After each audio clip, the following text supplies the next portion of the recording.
Al-Islam an tashhada an la ilaha illallah wa ashhadu anna Muhammadar Rasulullah.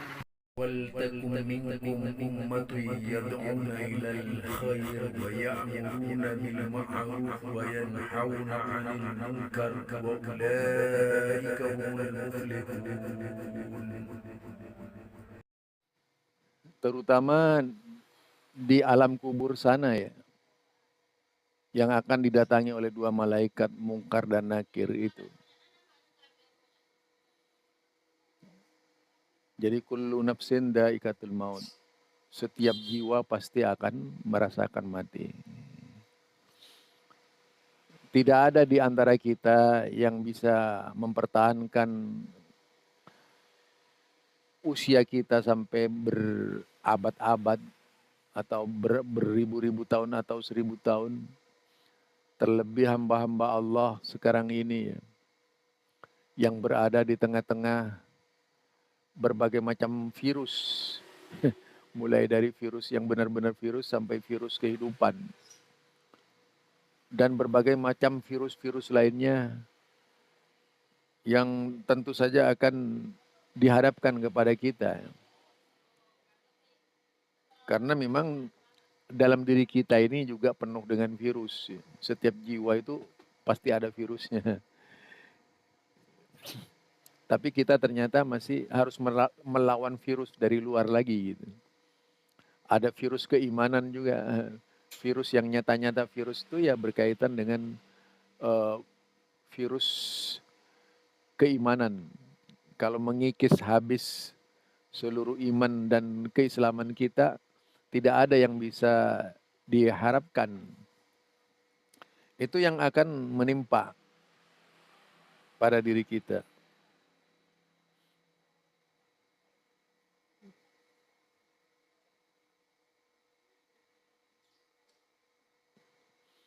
Yang akan kita ketengahkan berkaitan dengan pengertian Muhammadiyah yang saya ambil dari Fatwa Tarjih Muhammadiyah. Yang akan kita bahas agar kita di dalam bermuhammadiyah itu benar-benar dapat membuktikan diri bahwa kita adalah sosok Muhammadiyah sejati. Dikatakan di sini bahwa kata Muhammad yang berarti terpuji karena baik artinya maka dijadikan nama bagi anak cucunya oleh orang yang ingin anak cucunya menjadi orang terpuji di kemudian hari. Jadi kata Muhammad itu sering kali kita pakai ya dalam oleh anak cucu kita dan sebagainya gitu. Karena tujuannya supaya menjadi orang yang terpuji. Jadi Muhammad itu terpuji. Impian orang tua sudah pasti punya keinginan besar bagaimana dengan nama Muhammad benar-benar anaknya menjadi anak yang terpuji. Bukan saja di hadapan manusia tapi paling terpuji di hadapan Allah Subhanahu wa taala. Yang dinilai oleh Allah, hambaku itu baik gitu. Hambaku itu soleh gitu. Hambaku itu adalah taat. Semua pasti ingin ya. Tidak ada seorang pun yang tidak menginginkan hal itu. Mendambakan menjadi hamba yang dinilai baik di sisi Allah. Itu menjadi cita-cita semua orang. Kata Muhammad telah menjadi nama pula bagi diri orang junjungan kita Nabi Muhammad sallallahu alaihi wasallam. Kalau kita lihat kata Muhammadiyah, misalnya Muhammad dari Muhammad, itu kan jika itu yang dimaksud adalah Nabi Muhammad sallallahu alaihi wasallam, siapa yang tidak mengenal sosok Nabi Muhammad? sebagai junjungan, sebagai junjungan kita. Semuanya tahu bahwa Nabi Muhammad adalah orang yang terpuji.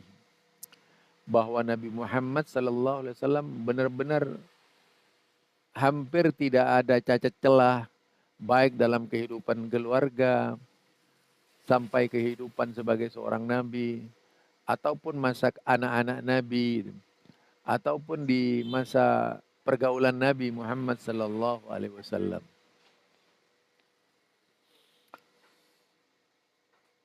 Sudah banyak kaum muslimin yang menamakan anaknya dengan Muhammad.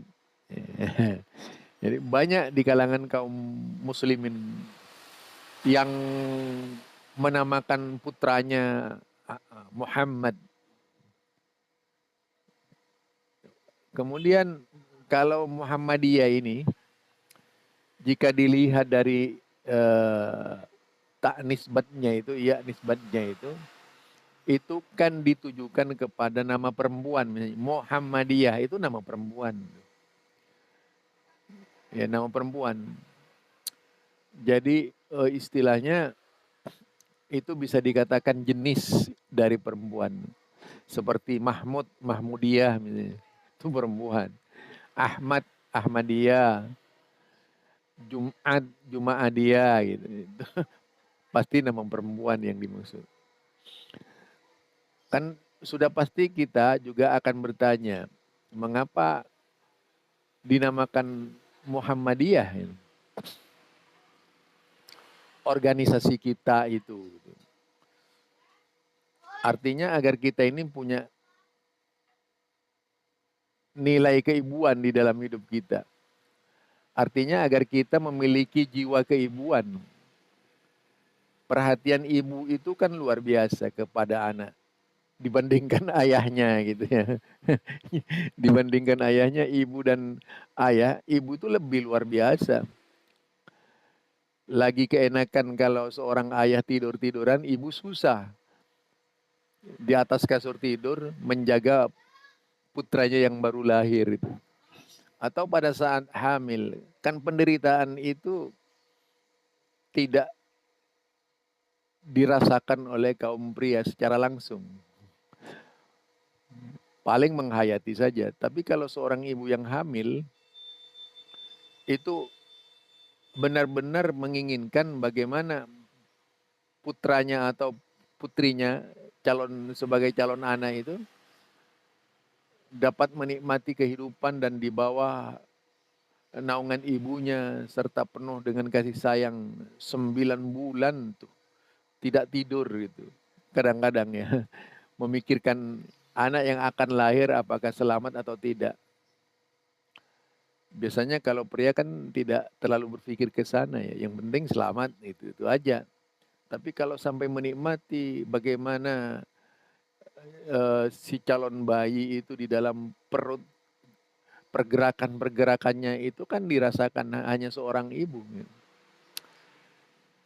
Nah disinilah mengapa kemudian dinamakan Muhammadiyah. Artinya setiap warga Muhammadiyah itu harus benar-benar sesuai dengan, harus benar-benar memiliki yaitu keibuan, jiwa keibuan. Kalau jiwa keibuan bagaimana resah itu. Kalau seorang ibu kan resah itu. Memikirkan anaknya tiap hari. Nah, kalau jiwa keibuan itu ada pada diri kita, resah kalau Muhammadiyah ini tidak berkembang, kalau Muhammadiyah ini vakum kegiatan gitu. Kalau Muhammadiyah ini disakiti orang gitu. Resah itu hidupnya. Kalau tidak pernah resah dengan Muhammadiyah, berarti memang belum Muhammadiyah gitu. Itu. Jadi belum Muhammadiyah ya. Ini barangkali kalau ingin melihat dari sisi Muhammadiyah itu, Muhammadiyah. Kalau kita lihat kebanyakan dari sahabat-sahabat Ormas Muhammadiyah, kita ini terutama, itu hanya sekedar penghayatan terhadap organisasi. Jadi penghayatan terhadap organisasi sebagai organisasi saja, tetapi secara kejiwaan belum tertambat sepenuhnya kepada apa yang dengan simbol Muhammadiyah ini. Dan kemudian terhadap konten yang berada dalam tubuh Muhammadiyah itu. Termasuk program-program Muhammadiyah, termasuk ideologi Muhammadiyah itu. Itu banyak yang belum paham tuh ya. Jadi akhirnya memandang Muhammadiyah ya sebatas sebuah organisasi yang bergerak di bidang pendidikan. Tapi kalau Muhammadiyah itu menjadi pakaian kebesaran kita sebagai seorang muslim, sudah pasti hati kita itu akan ditambatkan sepenuhnya kepada Muhammadiyah. Dan akan menjadikan Muhammadiyah sebagai kendaraan melaju menuju cita-cita. Itu dengan perangkat yang penuh dengan nilai-nilai keibuan. Nah, Muhammadiyah itu ya nisbatnya juga berarti ia pengikut gitu. Sekaligus berarti filosofis kewanitaan. Yaitu tadi tanggung jawabnya seorang ibu bagaimana gitu. Lah kalau nama Muhammadiyah itu disematkan ke dalam jiwa kita. Kalau nama Muhammadiyah itu dijadikan hiasan pada hidup kita, sudah dipastikan bahwa kita akan menjadi sosok Muhammadiyah yang sejati. Tapi kalau sebatas Muhammadiyah digunakan sebagai kendaraan mencapai harapan, yaitu tidak lebih menjadikan Muhammadiyah sebagai jasa, yaitu jasa menempuh harapan yang tersemat di dada ini. Nah, kita tidak seperti itu, tapi bagaimana memahami Muhammadiyah itu sebagai karakter gerakan Islam, sebagai organisasi yang berkarakter gerakan Islam, yang memotivasi kita, ya, yang mendorong kita, mendorong kita menjadi sosok hamba Allah yang penuh tanggung jawab di dalam menjalankan yaitu organisasi Muhammadiyah. Jadi di sini dikatakan sudah banyak kaum muslimin di dunia ini yang menamakan anaknya dengan Muhammad. Dengan harapan anaknya bisa menjadi anak yang terpuji, ya. Yang terpuji dan berakhlak mulia, akhlak sebagaimana Nabi Muhammad sallallahu alaihi wasallam. Yang jelas dunia ini pernah dikejutkan oleh nama Muhammad. Dari sisi akhlaknya, latar belakangnya dan sebagainya, kemuliaannya yang tiada tara ya. Nah, itu semua menjadi dambaan orang yang anaknya bernama Muhammad. Nah, ini yang saya maksudkan. Pertama terpuji, dari sisi namanya terpuji. Dan biasanya orang terpuji itu suka memuji, tidak mencela gitu. Suka memuji, kan Muhammadi Hamid, ya Hamid yang memuji gitu, yang terpuji. Hamidah, wanita yang terpuji itu. Kemudian disebut lagi alhamdu, segala puji.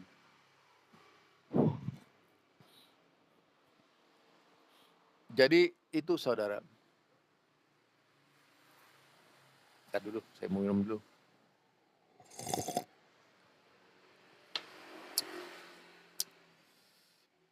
Dengan harapan agar anaknya menjadi orang terpuji. Khusus bagi Nabi Muhammad, maka kata itu dilengkapi dengan kalimat sallallahu alaihi wasallam. Tuh. Jadi disinilah mengapa kemudian dinamakan Muhammadiyah. Semoga Allah selalu melimpahkan rahmat kesejahteraan atasnya, sedang orang lain bukan orang Nabi Muhammad tidak dilengkapi dengan kalimat sallallahu alaihi wasallam. Nama Muhammadiyah bukan nama orang Nabi Muhammad, tetapi nama suatu perserikatan, yaitu Perserikatan Muhammadiyah. Ini juga bisa kita angkat, Pak. Perserikatan itu kalau di dalam bahasa Al-Quran, yaitu syirik, ya. Syirik gitu. Artinya bukan artinya syirik, Pak, dalam pengertian syariat, tapi syirik dalam pengertian bahasa. Syirkah itu. Artinya adanya kualitas kerjasama yang kuat di dalam tubuh organisasi, itu serikat. Kalau di Malaysia itu dikatakan dengan misalnya serikat PT apa gitu. Di Malaysia sering begitu, ya di Indonesia banyak juga menggunakan kata serikat, sampai serikat Islam. Jadi serikat Islam itu artinya gabungan dari beberapa kelompok Islam bersatu dalam partai serikat Islam. Juga secara individu bersekutu di dalamnya. Jadi ini dalam pengertian syirik bahasa, ya. Bersekutu di dalam menuju tujuan dari sebuah gerakan Islam. Jadi kalau Perserikatan Muhammadiyah artinya itu himpunan dari banyak anggota atau warga Muslim yang memiliki visi dan misi yang sama untuk menggerakkan umat Islam. Jadi kita berserikat dalam bekerja. Berserikat dalam bekerja. Itu perserikatan. Intinya bahwa orang yang menggabungkan diri dengan Perserikatan Muhammadiyah, orang yang siap bekerja bersama, apakah itu pemimpin, apakah itu warga, ataupun itu bagian-bagian, semuanya satu arah bekerja demi Muhammadiyah. Namanya baru disebut Perserikatan Muhammadiyah. Jadi tidak individual. Jadi tidak individual sifatnya kalau serikat itu. Tetapi Perserikatan Muhammadiyah ini sifatnya adalah komunitas Muhammadiyah. Sifatnya adalah bekerja sama, bergotong royong di Muhammadiyah itu. Namanya saja serikat, ya. Artinya dakwah berjamaah itu, dalam istilahnya itu. Dalam istilah lain seperti itu, dakwah berjamaah. Itu kalau mau dihayati ya berkaitan dengan Muhammadiyah. Nah,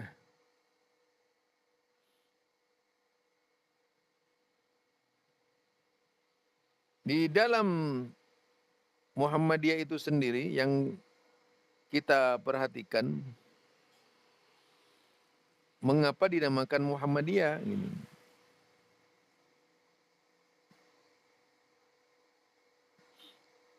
Mengapa dinamakan Muhammadiyah ini?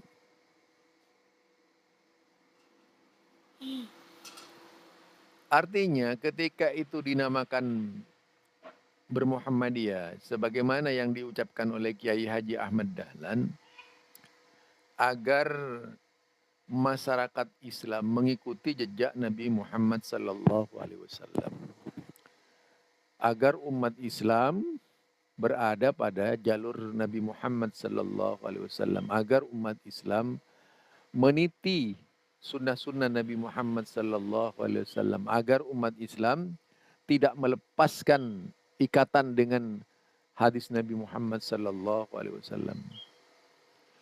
Itu yang dimaksud, ya, yang dimaksud seperti itu. Bahwa program-programnya lebih pada usaha dan upaya besar mencapai keinginan organisasi sesuai dengan cara-cara Nabi Muhammad sallallahu alaihi wasallam. Itulah kenapa disebut Muhammadiyah. Berarti setiap orang yang Setiap orang yang bernama menyematkan kata Muhammadiyah pada dirinya, artinya orang itu telah menyiapkan diri untuk menjadi bagian terpenting di Muhammadiyah. Dalam rangka, jadi dia merasa terpenting sendiri. Bukan mencari kepentingan, kepentingan pribadi, tapi kepentingan organisasi. Siang malam konsentrasi mencurahkan perhatian sepenuhnya kepada perjuangan dan harapan dari Muhammadiyah itu. Itu yang dijadikan asas dan tolak ukur di dalam perjalanannya sebagai orang Muhammadiyah. Yang tentu saja ini kalau tidak dilaksanakan dengan baik-baik, ya tidak akan memberikan manfaat. Sosok Muhammadian, sosok yang orang yang disebut, kalau organisasinya disebut Muhammadiyah, kalau orangnya itu disebut Muhammadiyin gitu. Jadi orangnya itu disebut Muhammadiyin, artinya orang-orang yang ikut Muhammadiyah. Tuh.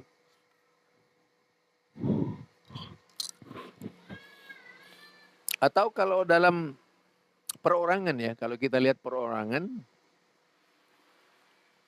itu disebut Muhammadi gitu. Muhammadi itu orangnya. Seperti Salafi gitu. Muhammadi pokok, kalau istilah Salafi misalnya, Wahabi, artinya adalah dia seorang Wahabi gitu. Seorang pengikut Muhammad bin Abdul Wahab, itu arti dari Wahabi. Kemudian Muhammadi itu.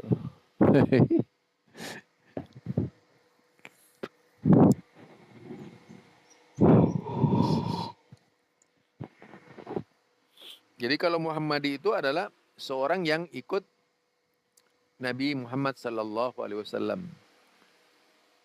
Seperti nama-nama lain yang terdapat di dalam organisasi-organisasi Islam, itu kalau diganti dengan ya nisbat, artinya lebih bersifat sifat orang yang mengikuti suatu keadaan, ya-nya itu. Nah, kalau sudah menamakan dirinya Muhammadiyah, sudah pasti orang yang mau mengibarkan kejayaan Muhammadiyah itu dan berjalan di atas roda-roda yang ditetapkan oleh Muhammadiyah sesuai dengan anggaran dasar Muhammadiyah. Lah, pandangannya kita seharusnya ke sana di dalam memahamkan Muhammadiyah. Setiap langkah-langkah kita menuju destinasi Muhammadiyah ini, ya harus merupakan representasi dari Muhammadiyah. Seluruh yang berkaitan dengan Muhammadiyah, gambaran Muhammadiyah yang terdapat dalam berbagai tulisan-tulisan, baik itu yang harus dibaca wajib bagi setiap anggota Muhammadiyah ataupun yang sunnah istilahnya itu, ataupun pemikiran-pemikiran luar yang berkaitan dengan Muhammadiyah, harus menjadi referensi bagi kita, mendorong kita menjadi Muhammadiyah yang sejati. Maksudnya itu kalau kita Muhammadiyah, karena ketika menamakan diri Muhammadiyah berarti orang yang bermimpi menjadi pengikut Nabi Muhammad sallallahu alaihi wasallam yang kamilah gitu, yang sempurna. Itu maksudnya.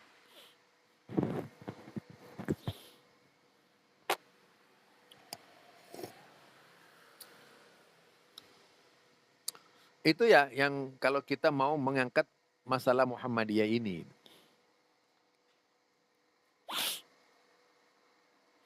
Jadi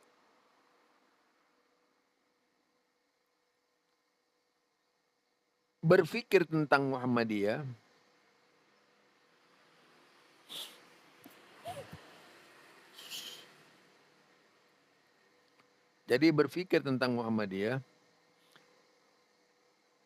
bukan hanya sekadar menjadikan Muhammadiyah itu organisasi gitu.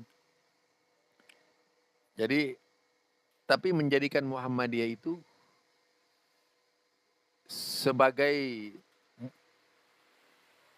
yaitu apa namanya, pembimbing jiwa kita, perisai kita, ya. Kemudian rute perjalanan kita. Karena kan yang ditanamkan itu akhlak, akhlak semua di Muhammadiyah itu. Seperti sekarang Pak, coba kalau kita lihat di Muhammadiyah itu ya, kalau kita perhatikan di Muhammadiyah, ada nggak orang-orang Muhammadiyah yang kemudian melahirkan sikap-sikap arogan? Kan tidak. Kita tidak akan menemukan warga Muhammadiyah seperti orang di luar Muhammadiyah. Di luar sana, untuk organisasinya gitu, dan pendapat-pendapatnya harus memelihara buzzer, untuk melindungi paham-pahamnya. Tapi kalau di Muhammadiyah itu kan orangnya dididik cerdas. Peristiwa di Banyuwangi misalnya kalau kita lihat tuh, ya peristiwa apa namanya, pemutukan papan dan sebagainya itu kan sudah ada sejak tahun 1950. Tapi kemudian masih bisa direbut oleh orang-orang di luar Muhammadiyah. Ini akibat kaderisasi di Muhammadiyah itu memang sangat lemah, saya perhatikan itu. Kalau berbicara intelektual di Muhammadiyah, kita tidak kurang, Pak. Yang namanya intelektual itu banyak. Tapi dari sebagian intelektual di Muhammadiyah itu banyak yang nakal gitu. Itu perlu dijewer menurut saya itu. Banyak yang nakal sehingga hanya sebatas bagaimana bisa membuktikan bidangnya untuk kepentingan pribadi saja, yang secara individual diarahkan untuk kepentingan pribadi saja. Nah, seandainya kualitas di Muhammadiyah itu digunakan sedemikian hebatnya itu ya, sudah pasti Muhammadiyah itu akan mencapai target yang diinginkan oleh Muhammadiyah. Justru yang terjadi banyak penggembosan di mana-mana terhadap Muhammadiyah, termasuk ya di Banyuwangi itu adalah gambaran dari Muhammadiyah yang ya di sisi lain memang ada sih Muhammadiyah yang berkembang pesat, seperti ya di Bantul itu kalau pengajian. Kayaknya di Banyuwangi ini, kalau peristiwa di Banyuwangi itu cerminan kurangnya sigapnya pimpinan daerah Muhammadiyah gitu. Karena menempatkan Muhammadiyah sebatas organisasi saja, tidak menyelamatkan aset-aset Muhammadiyah dengan melahirkan kader-kader di Muhammadiyah itu. Itu yang memprihatinkan itu kalau kita lihat. Ya. Tak urung juga kalau organisasi Muhammadiyah di berbagai daerah akan mengalami masa-masa seperti itu. Seperti pengalaman saya dulu, saya kan sudah pernah cerita dulu Pak. Berkaitan dengan masjid di Cengkareng gitu. Karena memang kadernya Muhammadiyah sangat lemah di Cengkareng, akhirnya Masjid Muhammadiyah ini diambil oleh orang banyak gitu. Sampai tengkar di situ. Siapa lagi ya? Mereka lah yang hampir sama itu. Ideologinya sama sudah, merebut. Sistem merebut Pak, gayanya merebut gitu. Siapa yang suka seperti itu gitu? Bisa dilihat itu orang-orang yang suka seperti itu. Dan di Muhammadiyah tidak ada budaya merebut. Tetapi itu bukan tidak penting itu. Seharusnya mana kokam di Banyuwangi itu? Berapa banyak kokamnya? Berapa kader mudanya Muhammadiyah?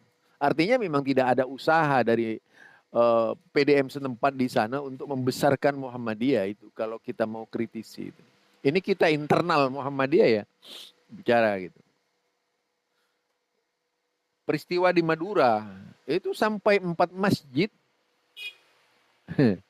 Jadi peristiwa di Madura itu sampai 4 masjid. Satu persatu masjid itu diambil. Karena memang tidak ada kader. Para pimpinan Muhammadiyah itu sibuk hanya ngurus sekolah. Kaderisasi itu tidak pernah tumbuh gitu. Padahal yang menentukan langkah dramatis Muhammadiyah mencapai keberhasilan itu adalah kader. Skill dari setiap pimpinan yang ada itu pemimpin, bukan penguasa gitu. Yang banyak sekarang ini kan skill sebagai penguasa, bukan sebagai pemimpin. Saya kan selalu berbicara istilah SWOT. Itu berbicara manajemen kepemimpinan di Muhammadiyah. Jadi ini saya penasaran benar Pak dengan kasus-kasus seperti itu. Lagi-lagi. Karena saya pemerhati sejak dulu. Gerakan-gerakan Muhammadiyah ini banyak di satu daerah. Satu persatu itu gugur dari perbincangan daerah itu. Bayangkan sampai ada yang 30 cabang Muhammadiyah itu hanya tinggal 7 cabang gitu. Bayangkan Pak. Terkubur Muhammadiyah bersama tokoh-tokoh awal. Karena apa? Tokoh-tokoh awal juga tidak mempersiapkan kader. Karena sistem pemahaman agama yang disampaikan di Muhammadiyah itu di awalnya kan karena ada sosok yang berpengaruh, misalnya ada sosok yang berpengaruh, sosok yang militan, sosok yang memiliki kemampuan, sosok yang skill pemahaman keagamaannya sangat diilu-ilukan oleh masyarakat. Itu hanya sebatas menjadi murabi di Muhammadiyah, berbicara tentang Islam dan sebagainya. Dan kemampuannya itu tentu tidak bisa dianggap remeh. Kemampuannya sangat luar biasa di dalam memahamkan agama. Ya contohnya di Sumeneb sendirilah, di kampung saya itu. Itu ada tokoh yang hebat-hebat Pak dulunya. Ada Ustadz Abdul Qadir Muhammad, yaitu yang membangun Muhammadiyah sampai berpuluh-puluh cabang Muhammadiyah ini. Ada Ustadz Usman Bahabasi, tokoh ahli debat. Ada Ustadz Sudarjan juga tokoh ahli debat. Meskipun dari Persis. Mereka tergabung dalam Islam Study Club. Kajian-kajian rutin. Gaung Muhammadiyah terkenal di mana-mana. Gaung Muhammadiyah Sumeneb ini terkenal Pak dulunya. Sampai muncul buletin Darussalam. Sampai ke Singapura, sampai ke Malaysia dan sebagainya. Namun seiring tokoh-tokoh Muhammadiyah tadi yang menjadi figur masyhur ya, figur terkenal, populer yang luar biasa, itu kan tidak mencetak kader. Misalnya yang mencetak pesantren kayak atau sekolah kader kayak itu. Misalnya ya. Nampaknya tidak perhatian ke arah sana itu. Sebatas lah misalnya kalau di Jakarta ini orang yang dianggap hebat misalnya ya Ustadz Ade Hidayat. Lah Ustadz Ade Hidayat itu diibaratkan hanya menggambarkan dirinya kepada umat yang punya kemampuan. Seolah-olah ya, dia tidak peduli apakah ada kader yang sama dengan dia, itu nggak peduli. Yang penting dia itu bisa menyampaikan emosinya sebagai seorang ustadz di depan halayak ramai gitu. Kan namanya emosi ya, luapan emosi. Kecerdasan ini kalau di masyarakat kan dipopulerkan itu namanya luapan emosi.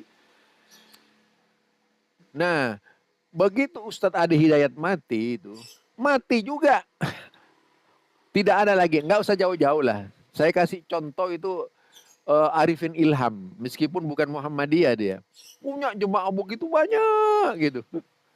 Di mana-mana banyak jemaah. Setiap kali datang ke pengajian, jemaahnya sudah di atas paling sedikit 1000 itu, 1000 udah. Tapi begitu Arifin Ilham meninggal juga itu umat jemaahnya gitu. Istilahnya begitu, Pak. Nah, di sini saya katakan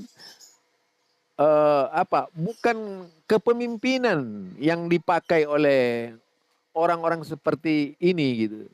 Tapi kekuasaan, kemampuan dan kekuasaan yang ada pada dirinya. Bahwa dirinya itu tampil di tengah-tengah umat dengan memakau, membuat umat terpesona. Kemudian tidak ada kadernya. Begitu Ustadz Arifin Ilham meninggal, dulu ada namanya Jeffrey Bukhari itu meninggal, dulu ada namanya Ustadz Zainuddin MZ meninggal, sudah tidak ada lagi, semuanya hanya tinggal kenangan itu. Itu satu contoh. Apalagi misalnya dalam satu daerah tidak memiliki ustadz yang populer itu. Mengandalkan kemampuan jati dirinya sendiri walaupun merangkak itu. Nah, pada akhirnya lama-kelamaan itu hilang. Seperti Ustadz Abdul Qadir Muhammad tadi itu. Dia adalah orang tua orang Madura. Siapa yang tidak kenal dengan Ustadz Abdul Qadir Muhammad tuh? Menciptakan cabang di mana-mana, kemampuannya, keahliannya, bahasa Arabnya, kitab hadisnya, kitab Qur'annya itu. Dia tokoh Muhammadiyah tertua di Madura. Ustadz Usman Bahabasi, kemampuannya, dia punya hafalan yang kuat. Dia juga adalah Ustadz Muhammadiyah yang siap debat dengan kiai-kiai dari berbagai golongan. Dan sering mengalahkan banyak kiai di Madura. Sehingga banyak orang kiai-kiai yang tobat masuk ke Muhammadiyah waktu itu. Tapi seiring Ustadz Usman Bahabasi, seiring Ustadz Abdul Qadir Muhammad meninggal semuanya itu. Bahkan karya-karyanya banyak yang hilang. Tadi dari 30 cabang hanya menjadi 7 cabang. Itu Pak maksud saya gitu. Jangan sampai hal ini juga terjadi. Itu di Musirawas gitu. Harus ada keinginan besar melahirkan kader. Jangan tertumpu pada diri sendiri. Saya kan sudah Muhammadiyah. Tapi anak bapak, putra bapak, anak perempuan bapak. Kan tidak kadang-kadang. Tidak peduli anaknya ini. Seharusnya kan anak juga perlu dibimbing, dibiasakan ikut ke organisasi. Artinya ada rekaderisasi itu. Terus menerus itu dilakukan. Tidak pernah berhenti. Seperti organisasi Ikhwanul Muslimin di Mesir itu. Dia bikin perguruan tinggi dijadikan perguruan tinggi itu dijadikan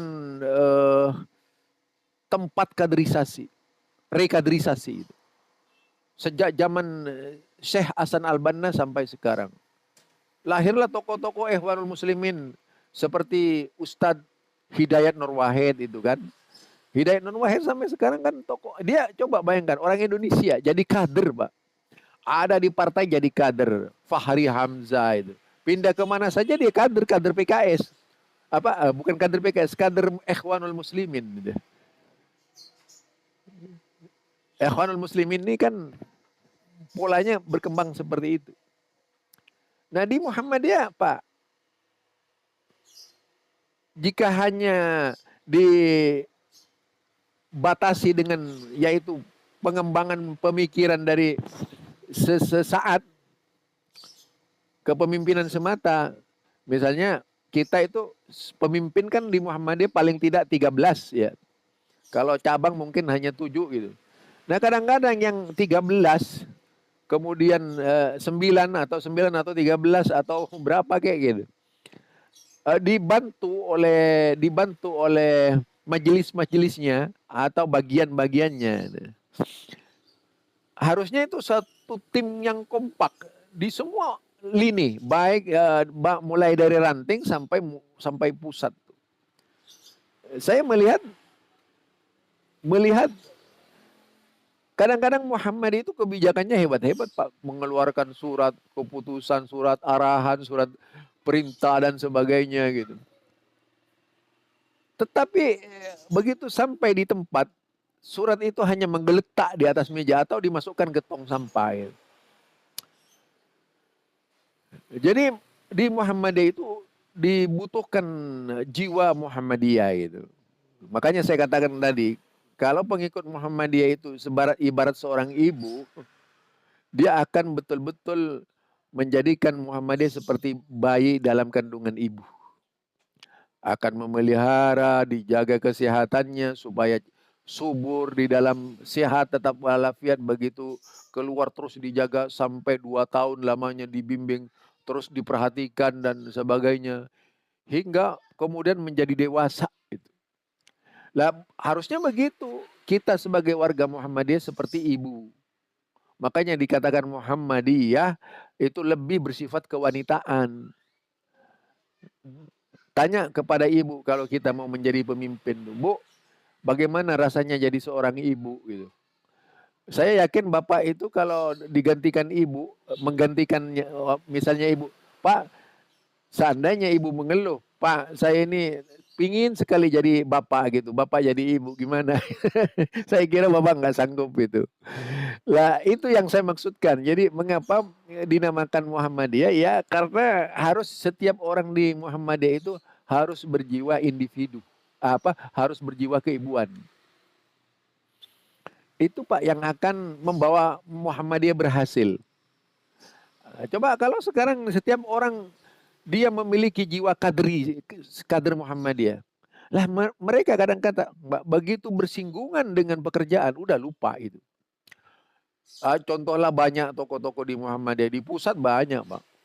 Begitu bersinggungan dengan kekuasaan sudah nggak peduli lagi. Gitu.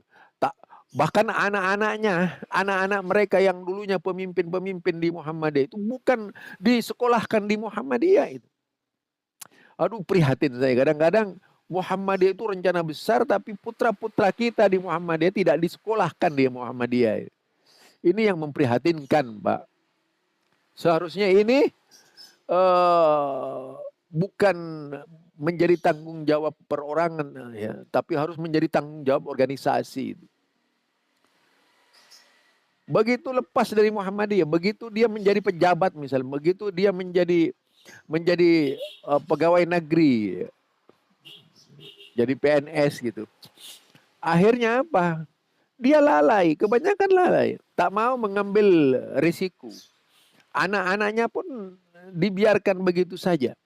Padahal putra-putri kita itu adalah penerus pemikiran-pemikiran kita. Lah saya melihat Pak misalnya di Pondok Gede ya, Muhammadiyah Pondok Gede ini. Itu kadang-kadang saya menangis gitu. Ini Pondok Gede ya, Muhammadiyahnya kok kayak gini ya. Apa? Yaitu kualitas kekompakan. Sepertinya kompak gitu.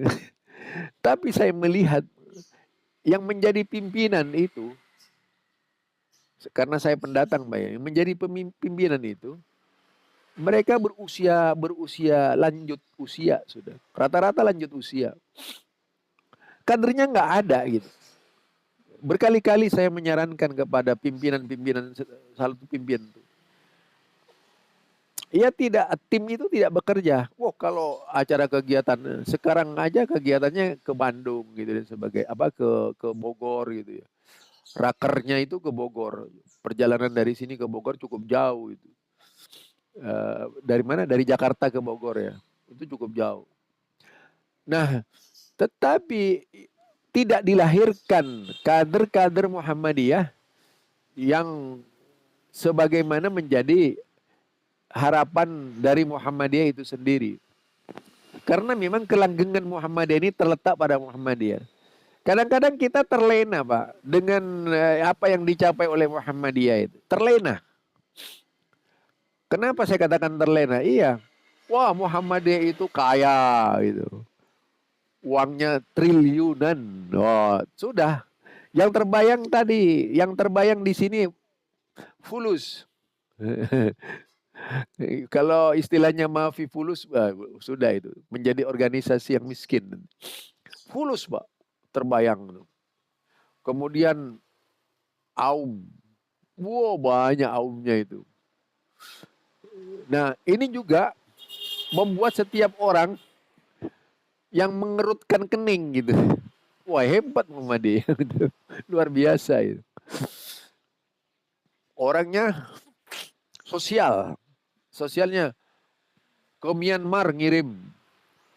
Setiap bencana-bencana di dunia ngirim. Bencana lokal ngirim. Wah, siapa yang nggak kenal Muhammadiyah itu? Tetapi di satu sisi, Muhammadiyah yang punya nama besar dipercaya oleh umat itu tidak didukung oleh, yaitu tadi, kaderisasi. Coba, yang saya perhatikan, misalnya seperti di Sumeneb, sejak saya ada di sana sampai sekarang, itu tidak ada terjadi regenerasi kepemimpinan yang signifikan. Tetapi orang-orang itu juga gitu. Lah, kalau sudah kader-kader ini meninggal, Pak, masih kadang-kadang ada yang orang tua di Muhammadiyah yang ambisinya sangat kuat sekali gitu. Ambisinya sangat kuat sekali. Sampai tua pun dia menjadi bukan tertarik menciptakan kader Muhammadiyah itu. Tapi dia berpikir bagaimana supaya bisa memberikan kajian-kajian seutuhnya, tak melahirkan kader. Jadi terkadang MBS Muhammadiyah Boarding School di yang ada di Muhammadiyah itu hanya dijadikan lahan dari asah intelektualnya dia sampai dia tua itu. Kadernya nggak ada. Misalnya diserahkanlah kepada orang yang lebih bisa mengembangkan kepemimpinan itu. Ini yang saya perhatikan. Atau kepada orang-orang yang bisa menghidupkan, ini enggak. Saya banyak itu Pak menonton tuh. Melihat secara langsung kondisi-kondisi Muhammadiyah. Ada memang yang benar-benar menunjukkan militansinya sebagai orang Muhammadiyah. Itu yang saya maksudkan di sini, pentingnya kaderisasi di Muhammadiyah. Kader, Pak. Di dalam Islam itu yang diharapkan kader. Coba kalau umat Islam tidak ada ulamanya ini. Ada ulamanya saja seperti ini, apalagi tidak ada ulamanya. Misalnya itu. Islam itu bisa tidak terarah, Pak. Walaupun yang kita lihat sepanjang sejarah umat Islam ini di bawah naungan para ulama-ulama yang kurang paham agama gitu. Itu yang kita perhatikan. Akhirnya yang terjadi di dalam tubuh umat Islam berkiblat kepada orang-orang yang sama-sama masih membaca. Ya cuma baca gitu. Kekuatan hafalan tidak ada sekarang ulama yang memiliki kekuatan hafalan. Sekelas misalnya Ibnu Hajar Asqalani, atau Imam Sun'ani, atau Imam Nawawi, atau Ibnu Abdul Bar, atau siapa? Siapa? Banyak ya. Atau 4 imam mazhab itu kan penghafal semua, al-allama semua. Kekuatan dalam bidang hadis luar biasa itu. Kekuatan dalam ilmu luar biasa. Tapi kalau ulama-ulama sekarang kan semuanya kitabiah. Kenapa saya katakan kitabiah? Iya, karena mereka masih menggunakan standar membaca. Ada kasus baru membaca gitu. Ada kasus baru membaca. Ada pertanyaan baru membaca dan sebagainya. Pemahaman yang seperti itu tidak akan bisa berkembang. Itu Pak. Jadi pemahaman seperti itu tidak bisa berkembang. Jadi saya melihat semuanya ini di Muhammadiyah. Semuanya itu. Makanya di dalam hal ini, saya dulu masih ingat pada waktu di daerah Maluku Utara ya, itu tidak ada Muhammadiyah. Tidak, sama sekali tidak ada Muhammadiyah. Mereka itu pakai hadra itu. Kalau ada,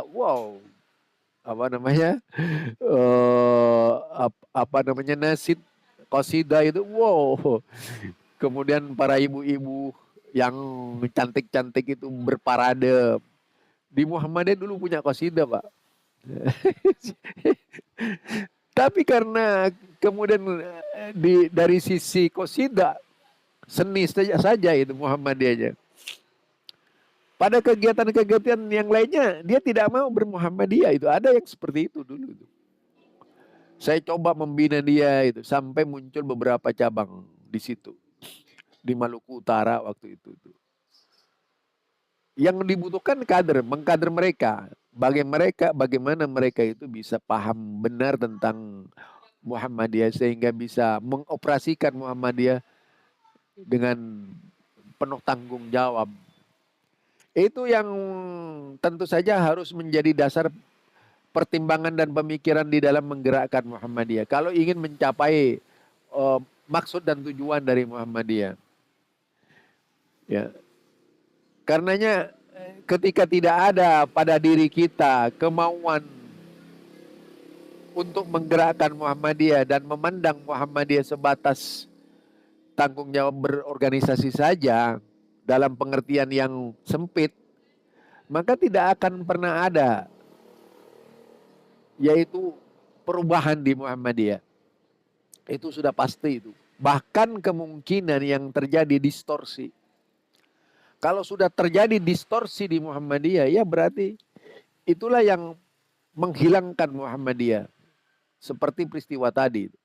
Madura itu ada 4 kabupaten, Pak. Tapi cabang-cabangnya itu semua berkurang. Berkurang. Karena ya itu tadi. Saya lama di Bangkalan. Bangkalan itu kalau dari Sumeneb sekitar 170 kilo ya. Lama di situ membina Muhammadiyah. Tapi yang dibina itu orang-orang tua, Pak. Anak mudanya tidak ada di situ. Yang bersentuhan dengan Muhammadiyah punya tanggung jawab dan Muhammadiyah terikat dengan Muhammadiyah. Kemudian di Pamekasan, Madura itu juga sudah cukup lama juga saya. Memang begitu saya masuk lapangan itu yang dilihat kok terdiri dari orang tua gitu ya, orang tua ini semuanya ya gitu. Ya itu gitu. Ya tentu saja yang seperti itu tidak akan memberikan dorongan kemajuan kepada Muhammadiyah. Mungkin itu Pak intinya bahwa kalau ingin melihat keberhasilan di Muhammadiyah ini perlu pengorbanan kita sebagai warga Muhammadiyah dengan meluangkan waktu untuk kaderisasi di Muhammadiyah itu. Terutama tidak perlu jauh-jauh mau bikin kader itu Pak. Apakah kita mampu yaitu menarik anak-anak kita atau kita menjadi orang tua yang tertarik yang bisa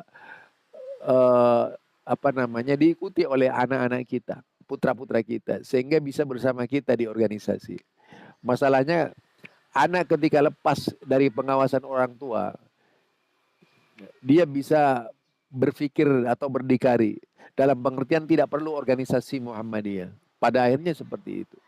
Ya seperti di beberapa daerah di Jakarta karena memang anaknya tidak peduli dengan Muhammadiyah. Artinya sudah nggak mau lagi sekolah di Muhammadiyah saja. Orang yang sekolah di Muhammadiyah kebanyakan orang-orang luar Muhammadiyah. Barangkali itu Pak ya intinya kesimpulannya yang perlu ditanamkan pada setiap pribadi di Muhammadiyah itu adalah semangat Muhammadiyah.